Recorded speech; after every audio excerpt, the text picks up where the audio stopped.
السلام علیکم ورحمۃ اللہ وبرکاتہ۔ الحمد للہ نحمده ونستعینه ونستغفره ونؤمن به ونتوکل علیہ ونعوذ باللہ من شرور انفسنا ومن سیئات اعمالنا من يهده الله فلا مضل له ومن يضلله فلا هادي له ونشهد أن لا إله إلا الله وحده لا شريك له ولا نظير له ولا مثل له ولا مثال له ونشهد أن سيدنا وسندنا وشفيعنا ومرشدنا ومولانا وملجانا محمد وبارك وسلم وصل عليه۔ أعوذ بالله من الشيطان الرجيم، بسم الله الرحمن الرحيم۔ يا أيها الذين آمنوا كتب عليكم الصيام كما كتب على الذين من قبلكم لعلكم تتقون۔ وقال الله تبارك وتعالى في مقام آخر: شهر رمضان الذي أنزل فيه القرآن هدى للناس وبينات من الهدى والفرقان۔ صدق اللہ مولانا العظیم وبلغنا رسوله النبی الکریم ونحن على ذلك لمن الشاہدین والشاکرین والحمد للہ رب العالمین۔ اللہم صل على روضة محمد في الریاض وصل على بلد محمد في البلاد وصل على قبر محمد في القبور وصل على جسد محمد في الأجساد وصل على روح محمد في الأرواح۔ گرامی قدر معزز حاضرین، میرے واجب الاحترام بزرگوں اور عزیز نوجوان ساتھیوں، میں نے آپ کے سامنے قرآن مجید فرقان حمید میں سے 2 آیت کریمہ تلاوت کی ہیں۔ رب ذوالجلال سے دعا ہے کہ وہ ذات بزرگ و برتر مجھے اس کی روشنی میں صحیح کہنے کی اور سمجھانے کی توفیق عطا فرمائے۔ پھر اللہ رب العزت کی ذات اس مختصر وقت میں جو کچھ کہا سنا جائے، اس کہنے سننے کو محض اپنی رضا کے لیے اپنی بارگاہ میں قبول و منظور فرمائے، ہم سب کی نجات اور ہدایت کا، مغفرت کا ذریعہ اور سبب بنائے۔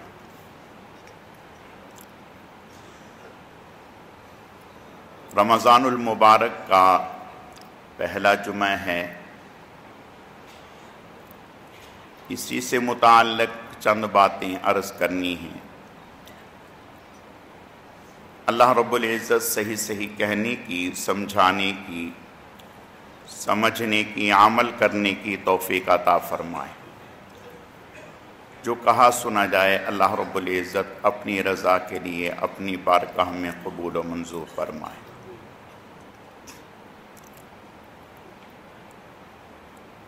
اللہ رب العزت نے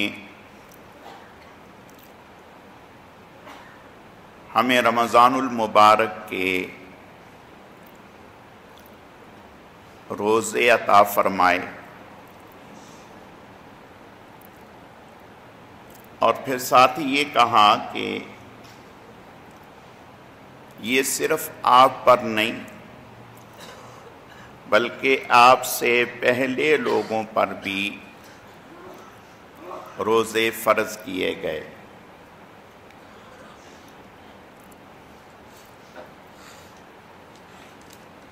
اس سے فائدہ کیا ہے؟ اس سے نفع کیا ہے؟ لعلکم تتقون، تاکہ تمہیں تقوی کے مراتب عطا کر دیے جائیں اور متقی آدمی، تقوی اختیار کرنے والا آدمی اللہ کا محبوب ہے۔ تو اللہ رب العزت یہ چاہتے ہیں کہ روزوں کے ذریعہ سے مسلمانوں کو تقوی والی صفت سے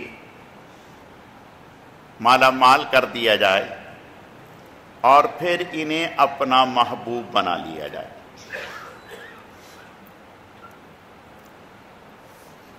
ہم دیکھتے ہیں کہ دنیا میں نسبت سے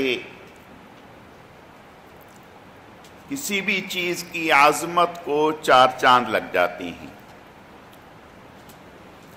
نسبت انسان کو کہاں سے کہاں پہنچا دیتی ہے۔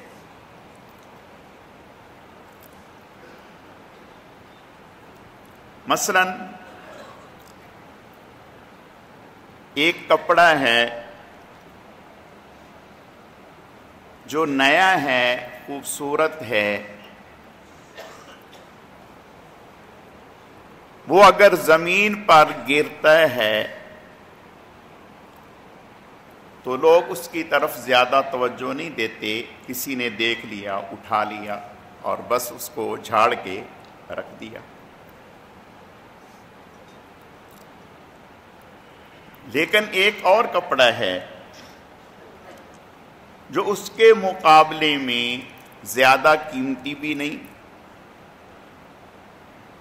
زیادہ خوبصورت بھی نہیں، پرکشش بھی نہیں، وہ اگر زمین پر گرتا ہے تو اسے اٹھانے کے لیے ہر عام و خاص لپک پڑتا ہے اور اسے اٹھاتا ہے، چومتا ہے، آنکھوں سے لگاتا ہے، صاف ستھرا کر کے اس کو اچھی جگہ پر رکھتا ہے۔ تو ایک دیکھنے والا کہتا ہے کہ بھائی پہلے کپڑا گرا، وہ نیا بھی تھا، قیمتی بھی تھا، اسے کسی نے چوما نہیں، اسے کسی نے ادب سے اونچی جگہ پر نہیں رکھا۔ یہ جو بعد میں کپڑا گرا، اس کو اٹھانے کے لیے ہر ایک آگے بڑھ رہا ہے، چوم رہا ہے اور ادب سے رکھ رہا ہے۔ اس کی کیا وجہ ہے؟ تو اس کو جواب ملتا ہے کہ یہ کپڑا قرآن پاک کا جزدان ہے، اس کو قرآن پاک سے نسبت حاصل ہے،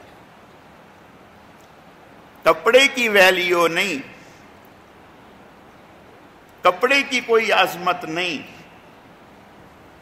اس نسبت نے جو قرآن سے اس کو حاصل ہو گئی، اس نے اس کی قدر و منزلت بڑھا دی۔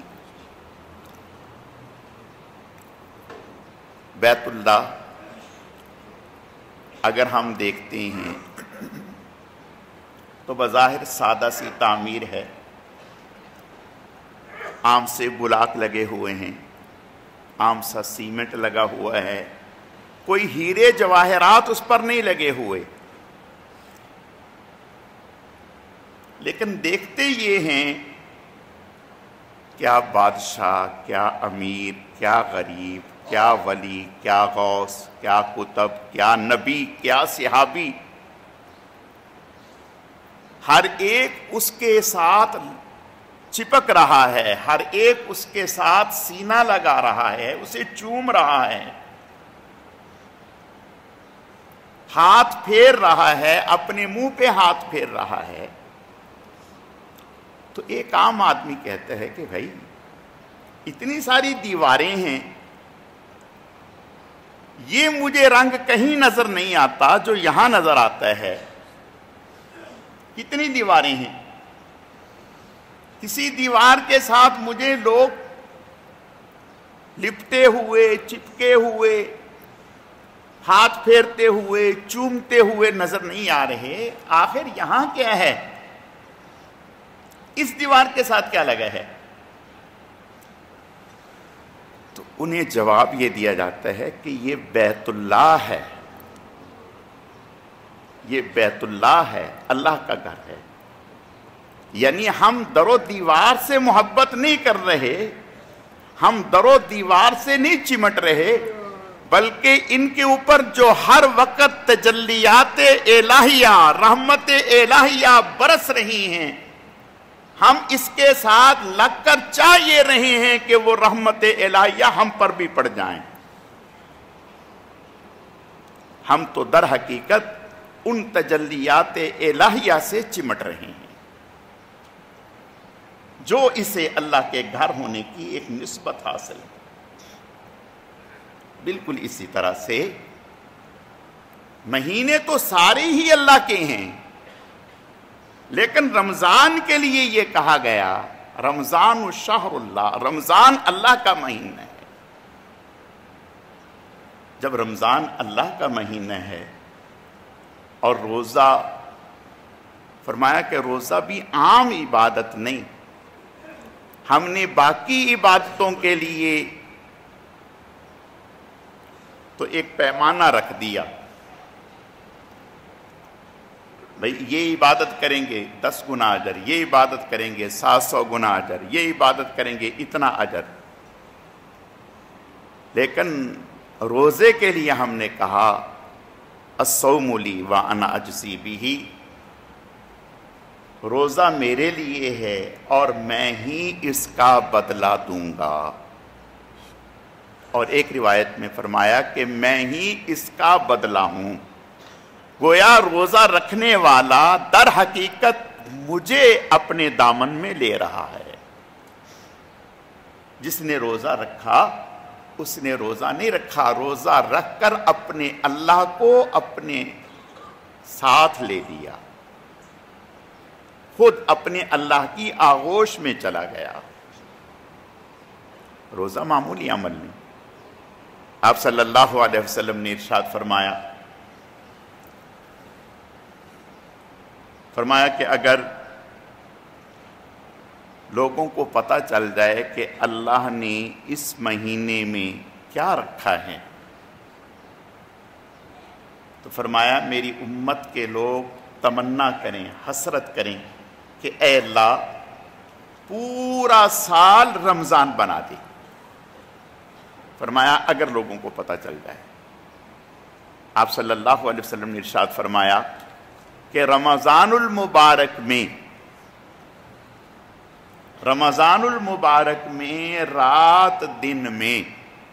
رات میں یا دن میں، صبح میں یا شام میں،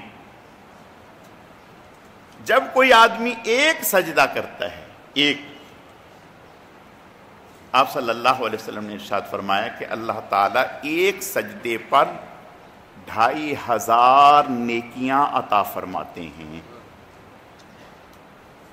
ایک سجدے پر 2500 نیکیاں عطا فرماتے ہیں۔ اور فرمایا کہ صرف یہ نہیں، بلکہ اللہ تعالیٰ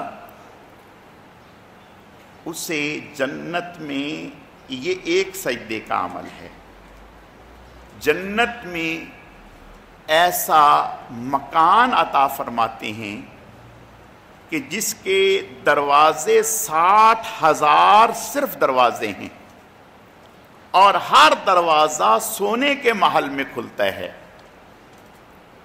آپ صلی اللہ علیہ وسلم نے ارشاد فرمایا پھر جب روزہ رکھتا ہے تو پچھلے رمضان سے لے کر اس رمضان تک جتنے بھی گناہ ہوتے ہیں اللہ تعالیٰ اس پہلے روزے کی برکت سے وہ سارے کے سارے گناہ معاف فرما دیتے ہیں۔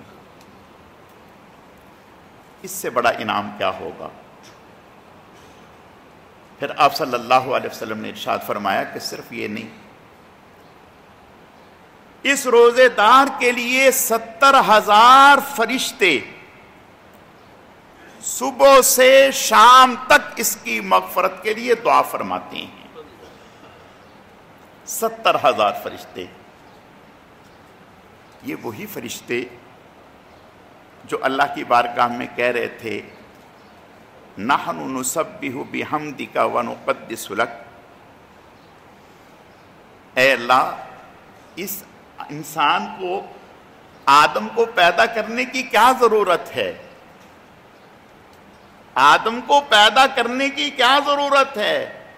ہم آپ کی تسبیح اور تحمید کے لیے کافی ہیں.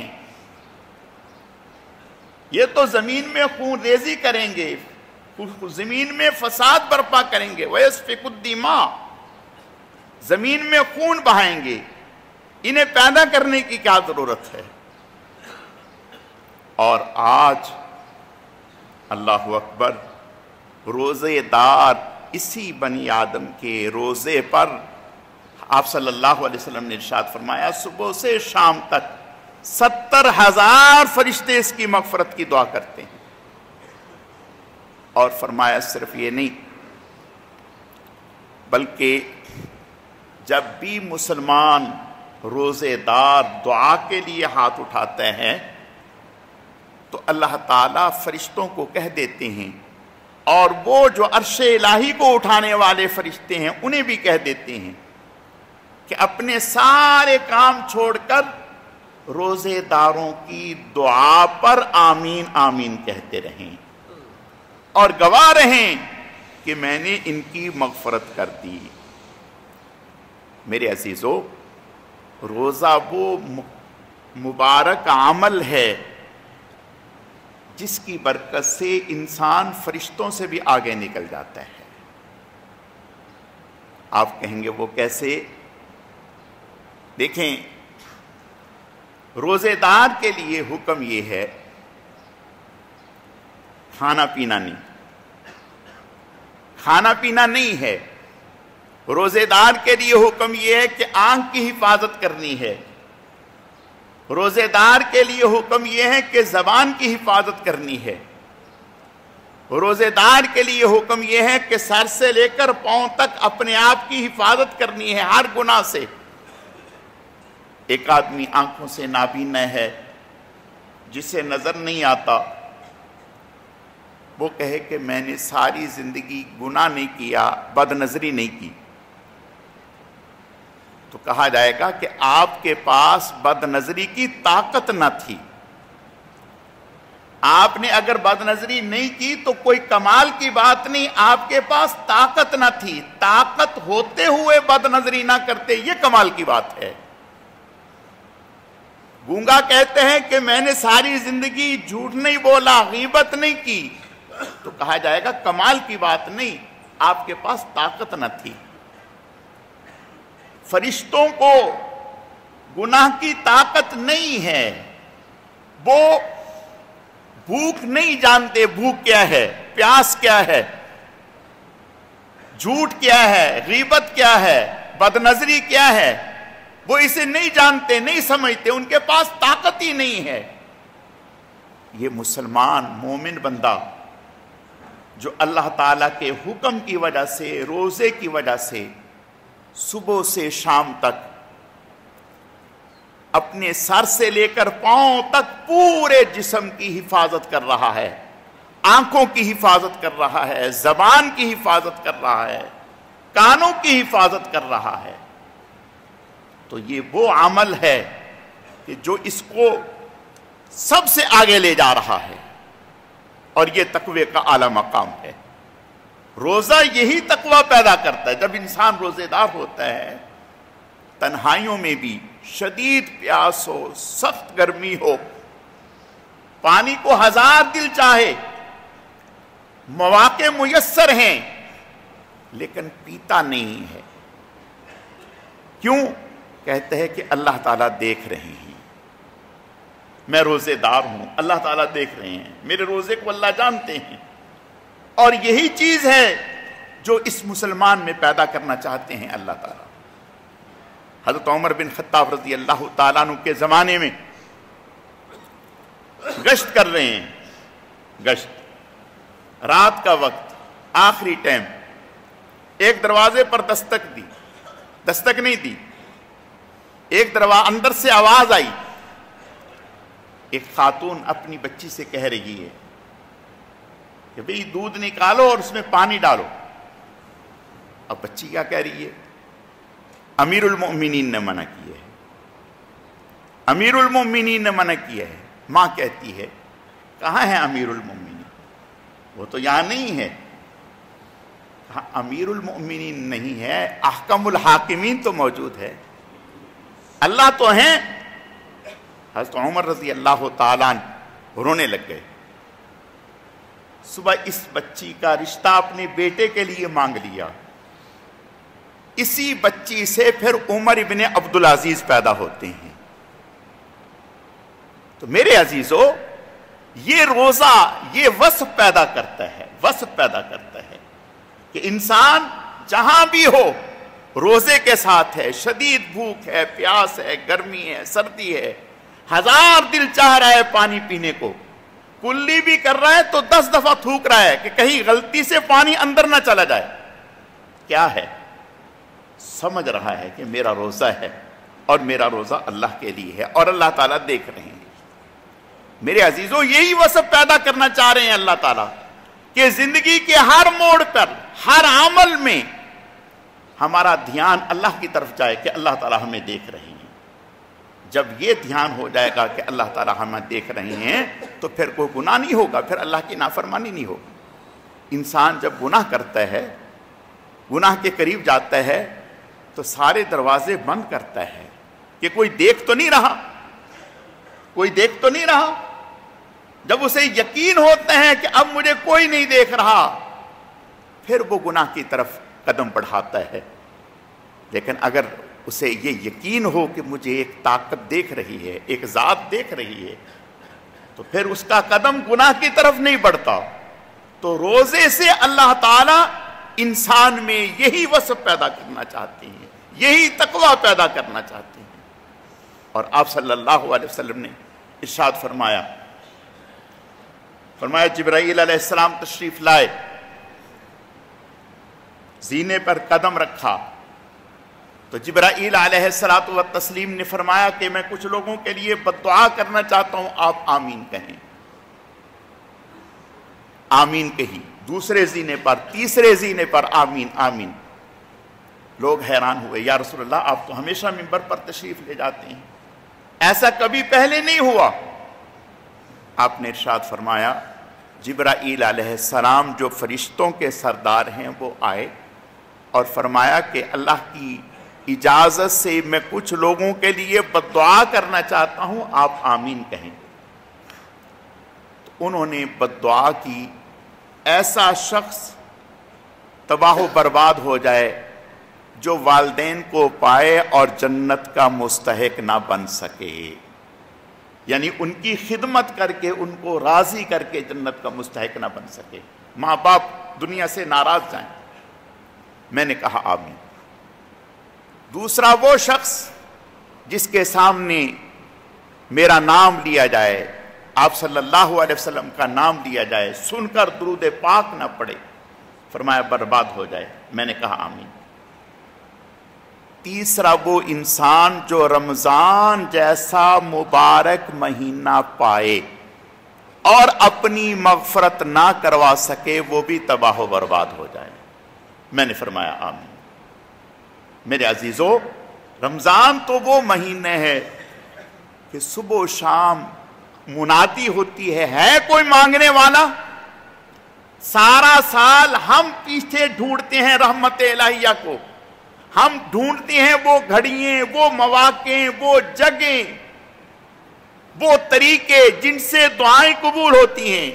اگر ہمیں کوئی بتا دے کہ بھئی فلاں جگہ جو ہے قبولیت کی جگہ ہے، جو بھی دعا کی جائے وہ قبول ہوتی ہے، فلاں وقت قبولیت کا وقت ہے، اس وقت جو دعا کی جائے قبول ہوتی ہے، ہم فوراً کوشش کرتے ہیں. اب رمضان المبارک کا مہینہ ہے، جب بھی جو بھی دعا کریں گے اللہ قبول فرمائیں گے. لیکن آپ صلی اللہ علیہ وسلم کا ارشاد ہے افطار کے وقت، فرمایا جو 3 مواقع، فرمایا مظلوم کی دعا، مظلوم کی دعا کبھی رد نہیں ہوتی. عادل بادشاہ کی دعا کبھی رد نہیں ہوتی، اللہ تعالیٰ فوراً قبول فرماتے ہیں۔ اور فرمایا روزے دار کی افطار کے وقت دعا جو بھی کرتا ہے اللہ تعالیٰ قبول فرماتے ہیں۔ تو افطار کے وقت میں دعا کا اہتمام کرنا چاہیے۔ میرے عزیزو، رمضان المبارک ویسے تو دیکھیں بارش تو سب جگہ ہی برستی ہے، بعض زمین ایسی ہوتی ہے جو اس بارش کو قبول کر کے سبزہ اگاتی ہے، اناج اگاتی ہے، پھل پھول اگاتی ہے، اور بعض بنجر زمین ہوتی ہے جتنی مرضی بارش برسے اس سے کچھ نہیں اگتا۔ تو بارش کا قصور نہیں، زمین ہی نکمی ہے، زمین ہی نکمی ہے۔ اور بعض زمین ایسی ہوتی ہے نہ پانی کو جمع کرتی ہے، نہ چوستی ہے، نہ کچھ پھل اور گھاس اگاتی ہے، اور نہ پینے کے لیے لوگوں کے لیے تیلاب کا کام کرتی ہے۔ تو رمضان المبارک میں رحمت الہیہ تو برس رہی ہے، اب یہ ہمارا ظرف ہے کہ کون ہم میں سے کتنا اس سے لے رہا ہے۔ ہمارے حضرت مولانا محمد یوسف لدھیانوی رحمت اللہ علیہ فرمایا کرتے تھے، فرماتے تھے کہ جب اللہ سے مانگو تو کشکول بڑا رکھو، یعنی جب فقیر مانگنے کے لیے جاتا ہے نا تو جو اس کے پاس بھیک لینے کے لیے ہوتا ہے اس کو کشکول کہتے ہیں۔ تو فرمایا کہ جب اللہ سے مانگو تو کشکول بڑا رکھو، بڑی چیز مانگو۔ تو یہ رمضان کا مہینہ ہے، یہ رمضان کا مہینہ دسیوں آئے اور چلے گئے، دیکھنا یہ ہے کہ ہم نے رمضان سے کیا لیا اور کیا لینا چاہیے تھا۔ میں نے چند دن پہلے کی بات ہے، ابھی جب پنجاب جانا ہوا تو ایک سپریڈنٹ جیل یعنی پولیس کا بڑا آدمی، اب جب ہم پولیس والے کا نام سنتے ہیں تو اسی وقت کان کھڑے ہوتے ہیں کہ پولیس والا اور نیک آدمی ایسا کیسے ہوتا ہے۔ یہ پولیس والے ہیں اور سپریڈنٹ جیل ہے اور آن ڈیوٹی ہے، اس وقت بھی وہ جیل کا سپریڈنٹ ہے، اس وقت بھی۔ اور سپریڈنٹ جیل جو ہے وہ جیل کا بادشاہ سمجھا جاتا ہے۔ روزانہ رمضان المبارک میں 25 پارے قرآن کی تلاوت کرتا ہے۔ آپ اس کو دیکھیں گے سر سے لے کر پاؤں تک، آپ اس کو پہچان نہیں سکیں گے۔ آپ کہیں گے کسی مسجد کا خادم ہے۔ ہوا یہ، ہمارے ایک عزیز ہیں، ان کے کلاس فیلو ہیں، ان کے ساتھ پڑھے ہیں، ان کے پاس آئے ملنے کے لیے۔ ایف ایکس پرانے ماڈل کی گاڑی، دھکا لگا کر کے چلنے والی۔ جب وہ بحریہ میں آئے تو بحریہ کے گارڈ اس سے بدتمیزی سے بات کر رہے ہیں اور اس کی تلاشی لے رہے ہیں۔ اس نے بتایا تک نہیں، تعارف نہیں کروایا کہ میں سپریڈنٹ جیل ہوں۔ ہمارے بھائی صاحب نے کہا کہ بھائی ذرا آپ ان کو بتاتے نا کہ میں سپریڈنٹ جیل ہوں۔ انہوں نے کہا کہ نہیں، یہ کیا بتانے کی بات ہے، یہ کیا بتانے کی بات ہے، یہ کہاں سے پیدا ہوا یہ ذوق؟ خواجہ خان محمد رحمت اللہ علیہ، خواجہ خان محمد رحمت اللہ علیہ جن کے خلیفہ ہیں اس وقت پاکستان کے تبلیغی جماعت کے پورے پاکستان کے امیر مولانا نذر الرحمان صاحب، ان کے خلیفہ ہیں خواجہ خان محمد صاحب رحمت اللہ علیہ کے۔